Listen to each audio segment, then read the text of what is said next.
오늘은 제자 세움의 성경 공부 이제 새로운 또 주제로 시작을 합니다. 바로 신학의 양육이라는 주제로 또 우리가 같이 말씀을 나누고 함께 공부하려고 합니다. 사실은 신앙의 양육이라는 것은 단순히 어떤 말씀을 가르치고 성경 지식을 전하는 거에서 멈추지 않습니다. 우리가 양육이라는 단어를 떠오를 때 두 가지를 생각하죠. 그리스도인에게 양육은 첫째는 자녀를 향한 신앙의 양육입니다. 자녀들을 향한. 두 번째는 교회에 이제 갓 믿음을 시작한 초신자들을 향한 양육입니다. 근데 또한 동시에 초신자는 아니라 할지라도 우리가 신앙생활을 오래 했음에도 불구하고 막 교회를 3년, 4년 막 오래 다녔음에도 불구하고 성경의 표현대로 어린아이와 같은 믿음의 모습을 가지고 있다면 그 믿음이 성장할 수 있도록 계속 신앙의 양육이 필요한 그런 양육의 개념이 우리가 오늘 말씀을 공부하는 가운데서 생각나게 하는 것이죠. 근데 분명한 것은 양육은 말씀을 가르치는 것이 핵심이지만 단순히 성경 지식을 전달하는 것에 끝나지 않습니다. 성경 지식만 전달하면 나중에 어느 정도 시간이 지났을 때는 성경을 잘 알죠. 창세기부터 마지막 요한계시록까지 쭉 말씀에 대한 이 지식. 그래서 퀴즈하면 엄청나게 잘 맞히죠, 막. 근데 단순히 지식만 전하는 것이 양육인가? 그렇지 않는 거죠. 단순히 지식이 아니라 그 말씀을 통해서 아버지 뜻을 알아가는 것이고 또 아버지 뜻을 안과 동시에 그 말씀대로 살아가는 가운데서 우리는 양육이 이루어집니다. 양육이.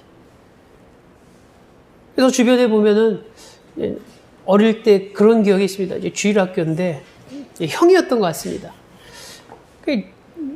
주일학교에서 퀴즈 대회를 하면 너무나 잘 맞죠. 너무나 잘 맞죠.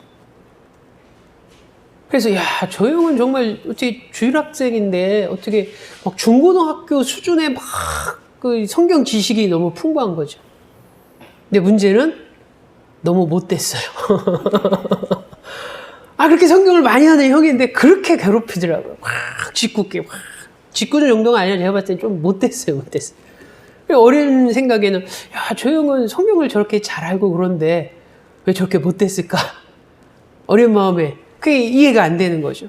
근데 성경에 보니까 그게 꼭 어린아이들 세계에서만 모습이 아닙니다. 우리의 모습도 똑같죠. 우리가 신앙생활 많이 하고 교회 오래 다니고 막 이러면 성경도 많이 알고 막 이러고 말씀도 많이 안다 하지고 또 말씀도 많이 들었다 하지만 사람들은 질문하죠. 근데 왜 하나님 자녀답지 않아요? 근데 왜 신실하지 않아요? 라고 질문할 수 있다는 거죠. 그렇기 때문에 우리는 신앙의 양육이 얼마나 중요한가를 우리가 앞으로 몇 주간에 걸쳐서 귀한 말씀을 같이 나누고 신앙의 양육의 우리 가운데 그리고 끊임없이 사실은 양육해야 되는 게 어느 단계에서가 아니라 신앙은 계속 갑니다. 그러니까 어린아이 같은 경우는 어느 성년 정도까지 그 전이 성년까지가 뭡니까? 그냥 초등학교 5, 6학년 정도만 되면 이제 알아서 잘하는 그런 생각을 하게 되죠. 근데 신앙은, 믿음은 사실은 주님 오시는 그날까지 혹은 내가 정말 이 땅에 주어진 삶을 다 할 때까지 계속 자라야 되는 것입니다. 계속 자라야 되는 것. 계속 성화되어 가는. 그렇기 때문에 우리가 나는 권사니까 나는 목사 정도 됐으니까 나는 신앙과 믿음의 양육은 이제 난 끝났어. 난 다 성인인데 과연 우리가 믿음의 장성한 자인가? 끊임없이 계속 믿음의 큰 자가 되기 위해서 계속 성장해야 되는데 우리가 어느 순간에 세상의 기준처럼 이 정도면 나는 믿음 됐어. 충분해. 다 자랐어. 그렇게 속단하지 않기를 원합니다. 그래서 우리가 이 양육의 성경 공부를 하면서 우리의 마음가짐은 내가 어느 정도 믿음에 성장했을지라도 이미 성장했을지라도 혹은 성장하고 있더라도 정말 그리스도를 닮는 그 순간까지 계속 우리의 믿음과 신앙이 계속 자라야 한다라는 그런 마음가짐으로 우리가 같이 말씀을 나누기를 원합니다. 양육에 대한 가장 오늘 본문이 가장 잘 설명하고 있죠. 데살로니가 전서 2장 7절에서 12절까지의 말씀이 사도 바울이 데살로니가 교회를 향해서 그동안 신앙의 어떤 양육이 있었고 믿음의 양육이 있었고 그 양육을 통해서 사도 바울이 원하는 뜻을, 원하는 바를, 그리고 목표를, 그리고 본인의 마음을 전달한 내용이 오늘 본문 가운데 있습니다. 그래서 내용들을 쭉 읽어봤을 때 우리가 첫 번째로 이 사도 바울이 이 데살로니 교회 성도들을 믿음의 신앙에 양육을 했는데 어떤 모습으로 했는가 봤더니 이렇게 성경은 기록하고 있습니다. 너희 가운데 유순한 자가 되어 유모가 자기 자녀를 기름과 같이 하였으니 라고 7절에서 시작을 하죠.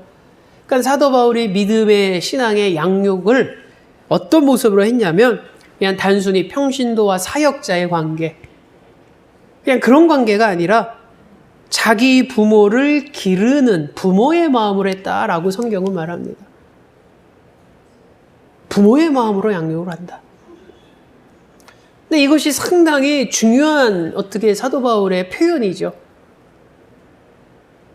내가 누군가를 믿음과 신앙으로 자라게 하는데 성장시키는데 내가 부모와의 마음으로 부모처럼 양육을 했다라는 것. 거기서 어떤 의미를 담고 있겠습니까? 가장 큰 차이는 여러분, 저는 부모의 마음으로 이제 사도 바울이 비유로 얘기했지만 거기에는 많은 의미를 담고 있지만 저는 가장 생각나는 한 가지는 뭐냐면 포기하지 않음을 저는 생각합니다. 포기하지 않음. 부모의 마음으로 자녀를, 부모의 마음으로 성도를 양육했다라는 것에는 어떤 의미가 있을까? 부모의 마음이라는 거죠. 그러면 부모의 마음이 여러 가지 마음이 있지 않겠습니까? 그 중에서 저는 어떤 게 가장 마음에 와닿냐면 말씀을 묵상하면서 포기하지 않음이죠. 포기하지 않음.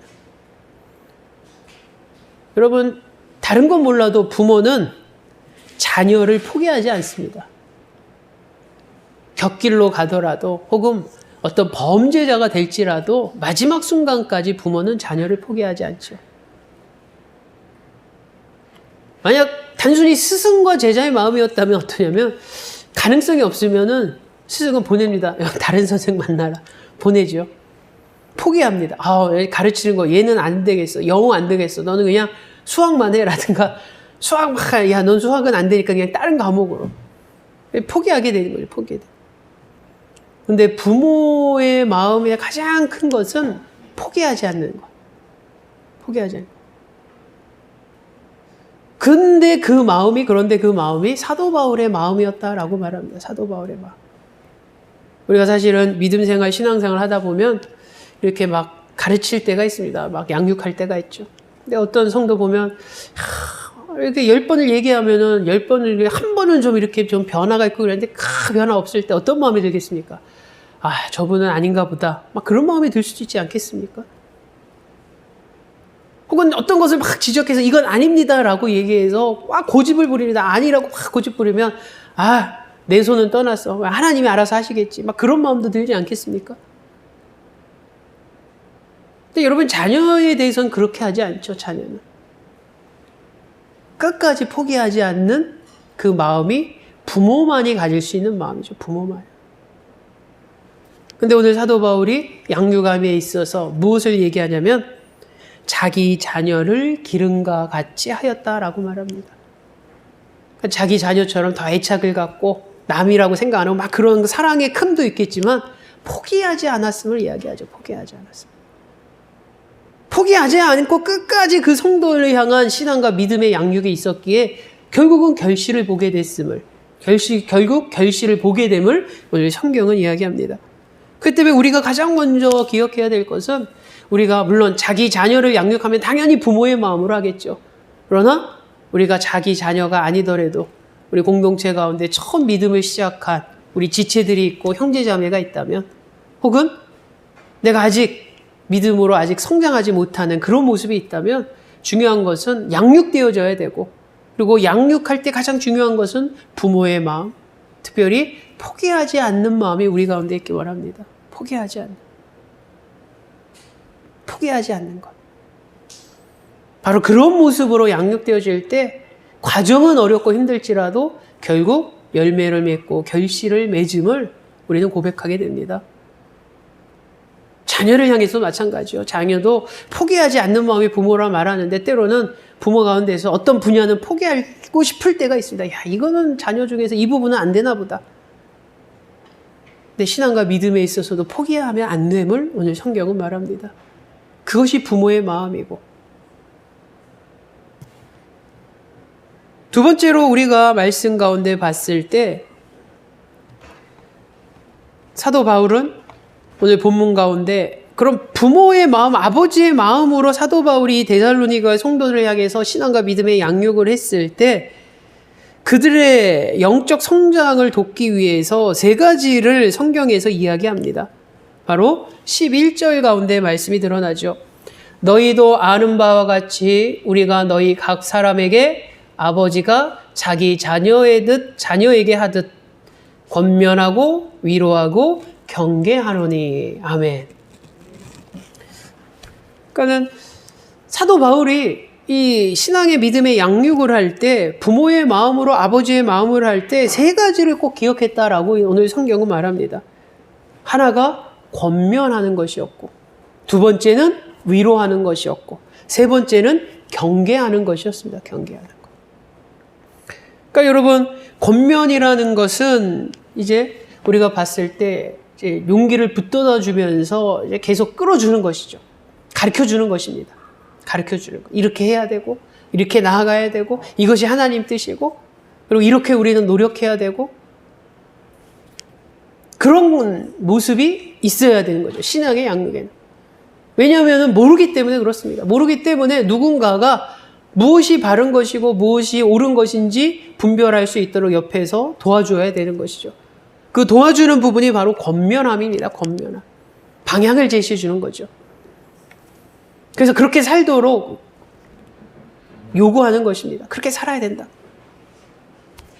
그러면 그렇게 옆에서 권면하는 모습으로 우리가 양육을 하게 되다 보면 본인이 노력을 합니다. 자녀든 초신자든 믿음이 연약한 사람을 그렇게 살아보도록. 말씀을 통해서 설교를 들으면 아, 그거구나. 설교 자체가 권면이죠. 이렇게 살라라는 권면이죠. 그럼 그 말씀을 듣고서 우리는 도전을 받습니다. 살아갑니다. 근데 그렇게 살기가 쉽지가 않습니다. 방해하는 것들이 많죠.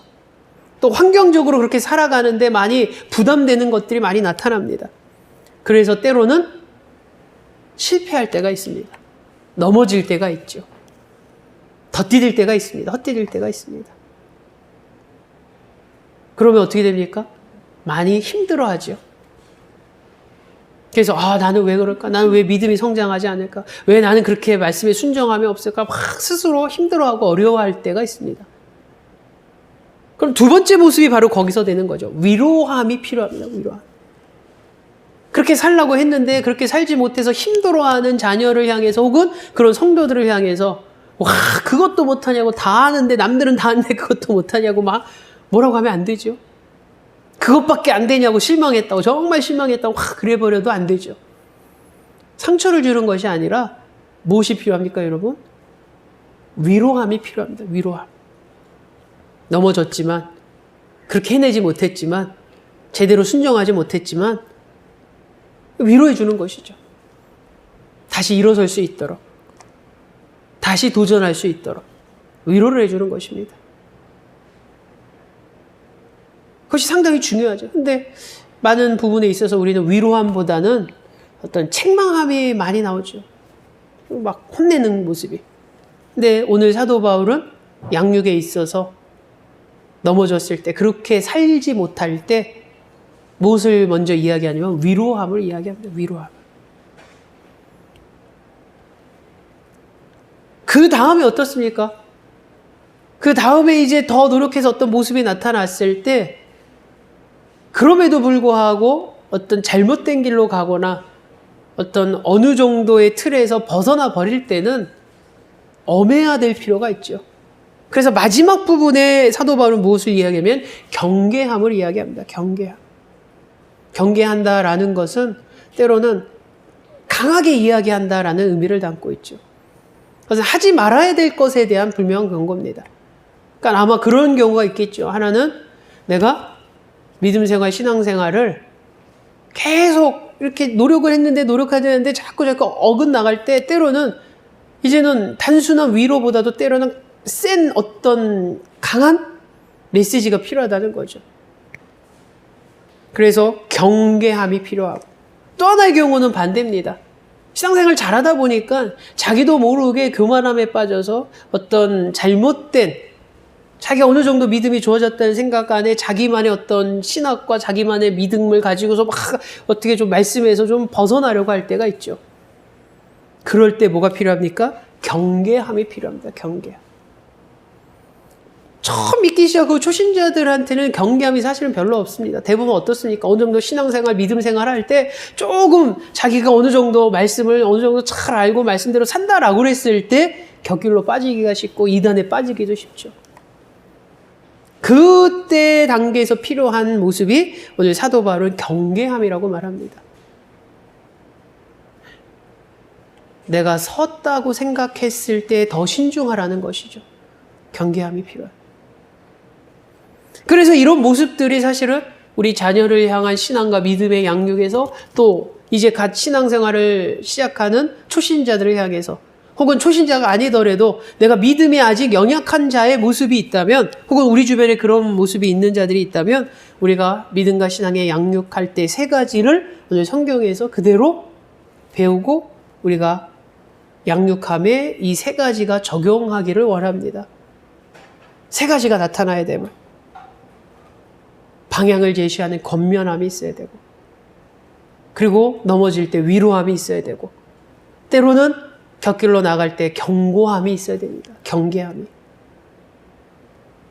이것은 거꾸로 이야기하자면 여러분, 우리가 양육을 해야 할 우리 자신에게도 그런 모습이 먼저 나타나야 됩니다. 거꾸로 이야기하자면 오늘 말씀은 이런 거죠. 내가 누군가에게 방향을 제시할 수 있는 내 모습인가? 성경은 양육하기 위해서 권면하라고 했는데 내가 그럴 수 있는가 하는 거죠. 내가 자녀를 향해서 내가 방향을 제시하고 비전을 제시하고 권면할 수 있도록 내 신앙과 믿음이 준비되어 있는가가 오늘 성경에 우리에게 반문하고 있는 것이죠. 우리가 위로할 수 있는 자인가 물어보고 있습니다. 내가 누군가가, 내 자녀가, 혹은 내 주변에 연약한 지체들이 넘어졌을 때 위로할 수 있는 그 사랑이 나에게 있는가를 물어보는 것이죠. 경계한다라는 것은 결국 우리가 믿음에 있어서 분명한 원칙이 있고 구분됨이 우리에게 있는가를 물어본 것입니다. 내가 신앙과 믿음의 원칙도 없고 구분됨이 없으면 내 자녀가 거꾸로 갔을 때 그것이 잘못된 길인지 아닌지 모릅니다. 경계하고 경고해 줄 수가 없습니다. 어떤 교만의 모습에 빠질 때 그런 모습은 안 돼라고 얘기해 줄 수가 없다는 거죠. 왜냐하면 내가 그것을 모르기 때문에, 내가 구분함이 없기 때문에. 그러니까 어떻게 보면 우리가 이렇게 믿음과 신앙의 양육을 하자는 이 주제는 결국 그럴 수 있는 믿음과 신앙을 우리가 소유했냐라고 우리를 다시 돌아보는 것입니다. 사랑하는 우리 성도님들은 우리 자녀들에게, 또 우리 주변의 초신자들에게, 혹은 믿음의 연약한 자들에게 정말로 부모의 마음으로 권면하고 위로하고 경계해 줄 수 있는 그런 귀한 양육자가 되기 원합니다. 우리가 그럴 수 있는 믿음과 신앙을 소유하기 원합니다. 그 모습이 있을 때 그 공동체가, 그 교회가 건강하게 성장하고 믿음과 신앙의 양육됨을 이뤄감을 우리는 볼 수 있는 것이죠. 사도 바울은 근데 중요한 것을 마지막에 이야기를 하죠. 왜 이렇게 부모의 마음으로 때로는 권면하기도 하고, 때로는 위로하기도 하고, 때로는 경고하기도 하면서 이들의 신앙의 양육을 이렇게 왜 썼는가? 그러니까 이들이 신앙과 믿음이 자라는 것인데 과연 어느 정도 수준의 모습을 원하는 것인가? 제가 앞서 말한 것처럼 그냥 세상에서는 아이들이 초등학교 한 5, 6학년 정도 되면 어느 정도 다 성장했다라고 보고 이제는 막 부모가 손이 덜 탈 것 같다라는 얘기를 하는데, 그냥 쉽게 바꿔 얘기하자면 과연 어느 정도까지의 양육이 됐을 때 그것을 바라고 이 사도 바울은 그렇게 양육의 이런 과정을 보였는가? 데살로니가 성도들을 향해서 분명한 목표와 목적이 있습니다. 바로 12절에 그것이 기록되어져 있죠. 12절에 이렇게 말씀이 기록되어져 있습니다. 이는 너희를 부르사 자기 나라와 영광에 이르게 하시는 하나님께 합당히 행하게 하려 함이라. 아멘. 쉽게 얘기하자면 하나님 나라에 합당한 자의 모습이 될 수 있도록 양육이 필요하다는 것이죠. 하나님의 영광에 동참될 수 있도록 양육이 필요한 것입니다. 하나님의 백성다운 모습, 자녀다운 모습, 신자다운 모습, 그리스도인다운 모습으로 행하도록 양육하라는 것이죠. 그러니까 거꾸로 얘기하면 우리가 제대로 온전한 양육이, 믿음과 신앙의 양육이 없으면 교회는 다니지만 하나님 나라에 합당한 그 수준의 모습이 아니라는 거죠. 교회를 아무리 오래 다녔어도 하나님의 영광에 이를 만한 그 수준의 모습이 우리 가운데 없을 수 있다는 것입니다. 그 수준에 맞게끔 우리가 자라야 된다는 거죠. 그래서 오늘 성경은 그것을 양육이라고 이야기를 합니다. 양육이라는 것. 중요한 것은 어느 단계 프로그램을 이수하고 끝마쳤음으로 인해서 신앙의 양육을 이야기하지 않습니다. 그래서 사도 바울이 단순하게 교리 공부해가지고 이렇게 1년 과정 쭉 배우면은 그것이 양육이야 이렇게 얘기하지 않습니다. 무엇을 이야기합니까? 어떤 행함의 기준으로 얘기하지 않습니까? 하나님 앞에 합당한 자의 삶을 살아가는 그 모습으로 양육되어져야 된다는 것이죠. 근데 오늘날 우리의 신앙의 모습이 어떻습니까, 여러분? 과연 하나님 나라에 합당한 그런 행함이, 하나님의 자녀에 합당한 그런 삶의 모습이 우리 가운데 있는가? 오늘 마지막 이 데살로니가 전서 2장 12절에서 사실 그것을 묻고 있습니다. 그러면 우리는 믿음의 신앙의 양육을 이야기합니다. 그러면 단순히 우리는 성경 모르니까 성경 배워야지, 지식 배우고 막. 중요한 것은 우리가 살아가는 모습을 이야기하는 거죠. 살아가는 모습. 그래서 사도 바울은 마지막에 이 목표로 해서 그렇게 권면하고 위로하고 경계했던 이유가 오늘 12절의 말씀처럼 하나님께 합당히 행하게 하려 하기 위해서, 하나님 앞에 합당한 자가 되기 위해서, 자녀로서 합당하고 백성으로서 합당하고 교회의 성도로서 합당하고 직분자로서 합당하고, 과연 합당한 자인가? 하나님 앞에서. 중요한 것은 사도 바울이 기준을 하나님 앞에서로 잡았다는 것을 봐야 됩니다. 사도 바울이 내가 보기 합당한 자를 찾는 것이 아니죠. 내가 보기에 사람의 기준으로 볼 때 합당한 자. 교회로 치자면 그냥 목사님 보기에 저 사람, 저 성도는, 저 집사는, 저 권사는 참 일꾼이네. 그냥 목사님 보기에 합당한 자의 모습을 성경은 말하지 않습니다. 그것은 인간이 보는 관점은 한계가 있기 때문이겠죠.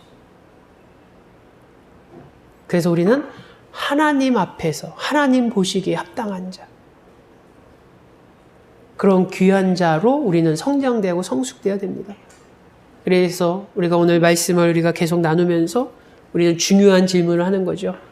과연 저와 여러분은 하나님 앞에서 합당한 자의 모습인가? 그렇게 살아가고 있는가? 그렇지 않다면 오늘 성경은 그렇게 살아가도록 계속 성장하라고 요구하고 있습니다. 계속 양육되라고 요구하고 있고 양육시키라고 오늘 성경은 우리에게 명령하고 있습니다.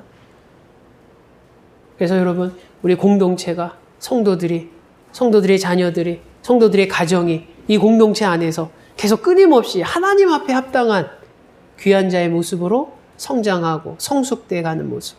그리고 이것은 어느 한순간이 아니라 정말 주님이 오시는 그날까지, 우리의 삶을 다하는 그 순간까지, 마지막까지 하나님 앞에 합당한 자로 세움받는 귀한 성도 되시기를 주 예수 이름으로 축원합니다.